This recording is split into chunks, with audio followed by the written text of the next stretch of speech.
மக்களே, இன்னைக்கு பதிவு எதை பத்தினா வருங்கால முதல்வராக போகிற விஜயனாவை பத்தி தான்.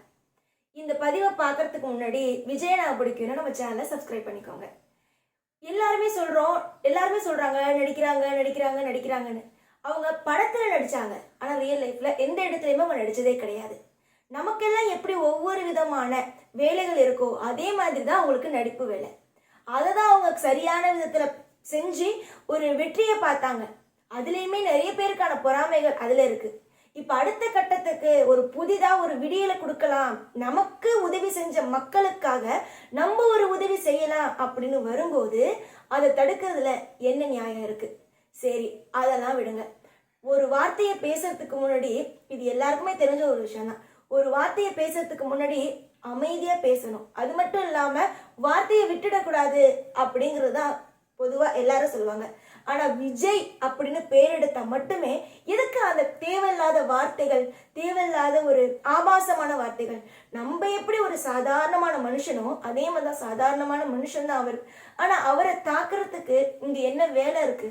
எந்த வேலையுமே இல்லை. அவரே புதுசா ஒரு கட்சி தொடங்கியிருக்காரு, அவரு ஒரு வேலையை பார்க்கறதுக்கு தான் வராரு. அவர் யாரையும் எதுக்கல, யாரையும் திட்டல. இங்க நிறைய பேரு எவ்வளவோ ஆபாசமா வார்த்தைகளை விட்டாலும் அவர் யாரையுமே எதுக்கல. அவருடைய எதிர்ப்பு எதை நோக்கி இருக்கு, அவர் எதை நினைக்கிறாரோ அதை மட்டும் தான் பேசுறாரு. ஆனா என்னமோ நம்ம தான் இந்த உலகத்தை ஆள பிறந்தவங்க மாதிரி ஒவ்வொருத்தவங்களும் நினைச்சா என்ன பண்ண முடியும்? நிச்சயமா ஒண்ணு சொல்றேன், இதுலதான் ஓட்டு போடுவேன்னு இருந்தது எல்லாமே மாத்தி நமக்காக வந்திருக்காங்க. அவங்களுக்கு கொஞ்சம் சப்போர்ட் பண்ணலாம். அது மட்டும் இல்ல, தெய்வத்தை வணங்கிட்டே இருக்கும், உதவி செய்யுமா நமக்கான விடியலை கொடுக்குமான்னு. தெய்வம் ஒரு வாய்ப்பு கொடுக்குதுன்னு நினைச்சுக்கோங்களேன். தெய்வம் நமக்காக ஒரு உதவி செய்ய போகுது அப்படின்னு நினைச்சு ஒரு வாட்டி எத்தனையோ பேருக்கு வாய்ப்பு கொடுத்துருக்கோம்.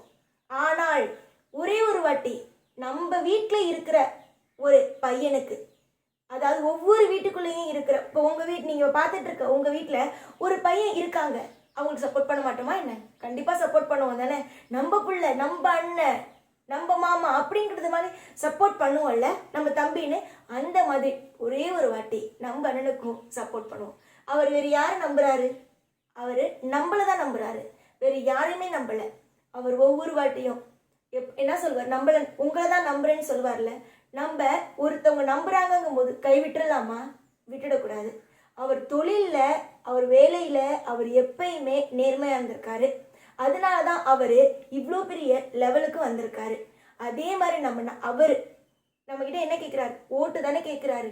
ஓட்டு போடுவோமே, நிச்சயமா நம்ம நம்பிக்கையை காப்பாத்துவாரு.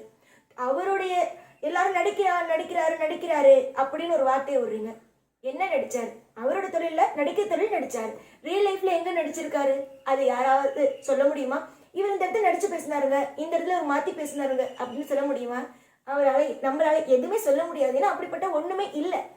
தொழில், நமக்கு ஒரு தொழில் இருக்குன்னா அவங்களுக்கு ஒரு தொழில், அவ்வளவுதானே தவிர அவரு சினிமால நடிச்சாருங்க, ஆனா நிஜத்துல அவர் ஒரு இடத்துலயும் நடிக்கல.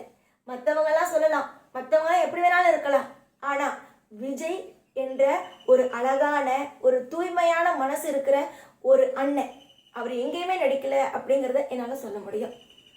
வீடியோக்களை நான் பார்க்குறேன். வீடியோக்களை பார்க்கும்பொழுது நான் தலைமுறையா இந்த ஒரு கட்சிக்கு தான் ஓட்டு போட்டேன், அந்த கட்சிக்கு தான் ஓட்டு போட்டேன் அப்படின்னு சொல்றாங்க. ஏன்? நான் ஒரே ஒரு கேள்வி கேட்குறேன். இந்த மாதிரி நான் அந்த கட்சிக்கு தான் பரம்பரையா போட்டேன், இந்த கட்சிக்கு தான் பரம்பரையா போட்டேன்னு சொல்றீங்கல்ல, உங்க வீட்டுல ஒருத்தவங்க கட்சியில நிக்கிறாங்க, அப்பயே இந்த பரம்பரையா இருக்கிறவங்க தான் ஓட்டு போடுவீங்களா? உங்க வீட்டுல இருக்கிறவங்க தானே ஓட்டு போடுவீங்க. அது மாதிரி உங்க வீட்டுல இருக்கிறவங்களா, உங்களுக்கு மாற்றம் வேணும், உங்களுடைய சுற்றி இருக்கிறவங்க பாதுகாப்பு வேணும், உங்களுடைய வாழ்க்கையில ஒரு அழகான விடியல் வேணும்னா நம்பிக்கையா ஒரே ஒரு முறை நம்ம ஓட்டு போட்டு தான் பார்ப்போமே. வீட்டுல எவ்வளவோ தப்பு செஞ்சாலும் வாய்ப்பு கொடுக்குறோம். இவர் எந்த தப்புமே செய்யாம வந்திருக்காரு, ஒரு வாட்டி வாய்ப்பு கொடுக்கலாம்ல. இலவசம் இதுதான் எங்க போனாலும். ஏதாவது ஒண்ணு எலெக்ஷன்ல வந்துட்டாலே நான் இதை இலவசமா செய்யறேன், நான் அதை இலவசமா செய்யறேன், அதை தான் நம்ம எதிர்பார்க்கிறோம்.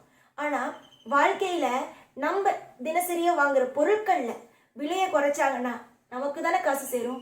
அந்த இலவசத்தை எடுத்து தானே நம்மளுடைய வாழ்க்கையில வரக்கூடிய அந்த மல்லிகை ஜாமான், ஏதோ ஒரு பொருள் வாங்குறோம்னாலும் அதில் வைக்கிறாங்க. அது வேண்டாமே. அது இல்லாம, இலவசமே இல்லாம நம்மளுடைய வாழ்க்கையில பொருளாதாரம், அந்த ஒரு பொருளில் கம்மியான ஒரு காசை நமக்கு கொடுத்தா நம்மளால நம்மளாலே அந்த பொருளை வாங்கிக்க முடியும். இதை புரிஞ்சா நம்ம எப்பயுமே நம்ம ஒரு விஷயத்த தீவிரமாக நம்ம புரிஞ்சுக்கிட்டோம்னாலே நம்ம யார்கிட்டையும் ஏமாற மாட்டோம். ஆனால் இல்லைங்க நான் இப்படிதாங்க அப்படின்னா நம்ம ஏமாந்து இப்படியே தான் இருப்போம். வரக்கூடிய எந்த ஒரு கவர்ச்சியான பொருளையும் பார்த்து ஐயோ நமக்கு இது தராங்களே, இவங்களுக்கு ஓட்டு போட்டுருவோம், நம்ம வீட்டில் தான் இது இல்லையே அப்படின்னு சொல்லி அதை ஏமாந்து யாருக்கும் ஓட்டு போட்டுறாதீங்க. உங்களுடைய வாழ்க்கையில நீங்க தினமும் உபயோகப்படுத்திட்டு இருக்க பொருள்ல விலைவாசியை குறைச்சாலே உங்களால எல்லாமே வாங்க முடியும். உங்களுடைய வருமானமும் அதிகமாகும். அதை புரிஞ்சுக்கிட்டாலே யாரும் இங்க இலவசத்தை எதிர்பார்க்க மாட்டாங்க. இங்கு சில விஷயத்த கண் முழிச்சு நம்ம பார்த்தோம், எல்லாமே நம்ம கண்ணுக்கு முன்னாடி தான் நடக்குது, எதுவுமே நம்ம பின்னாடி நடக்கல. அதை கண்ணை முழிச்சு நம்ம பார்த்தோம் அப்படின்னாலே எல்லாமே நமக்கு புரிய ஆரம்பிச்சிடும். கூடிய சீக்கிரமா ஒரு விடியல் வரணும் அப்படிங்கிறது தான் ஆசை. நம்ம எல்லாமே நம்ம விஜயண்ணாவுக்கு நம்ம துணையா இருப்போம். நான் மனசு ஃபுல்லா இருக்கிற ஒரே ஒரு விஷயம் விஜயண்ணாவுக்கு ஓட்டு போடணும் அப்படிங்கிறது மட்டும்தான். நம்பிக்கையா வந்திருக்காங்க, நம்ம கைவிட்டக்கூடாது. நம்ம சொல்லுவோம்ல, நான் உன்னை நம்பி தானே வந்தேன், ஏன் கைவிட்ட அப்படின்னு சொல்லுவோம்ல, அந்த மாதிரியான வார்த்தை நம்ம மேலேயும் விழுந்துடக்கூடாதுங்க. அதனால நம்மளை நம்பி வந்திருக்காங்க, கண்டிப்பா அவங்களுக்கு ஆதரவாகவும் அவங்களுக்கு நம்மளுடைய ஓட்டுகளையும் நம்ம கொடுப்போம். நிச்சயமா சந்தோஷமா நம்ம எல்லாமே போய் வாக்களிக்கலாம். நம்மளுடைய விஜய் அண்ணாவுக்கு கான்ஃபிடென்ட்டா இருங்க, நல்லதே நடக்கும், வெற்றி நிச்சயம்.